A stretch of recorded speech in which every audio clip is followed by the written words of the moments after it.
میرا سوال ایٹمی ہتھیاروں کے بارے میں پوچھنا ہے جی.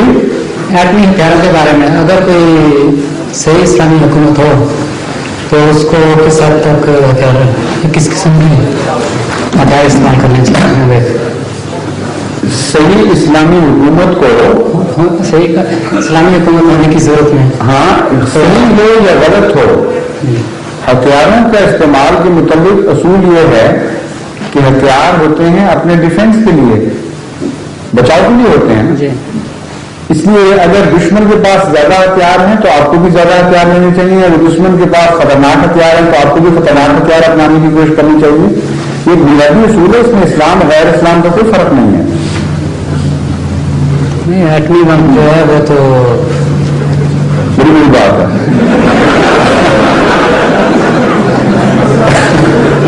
سوال یہ ہے کہ پھر ڈیفنس چھوڑ دیں.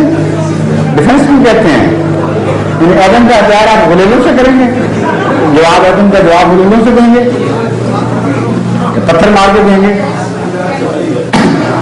اگر دشمن کے پاس ایٹمی ہتھیار ہیں تو آپ کو لازماً ایٹمی ہتھیار حاصل کرنے کی کوشش کرنی چاہیے.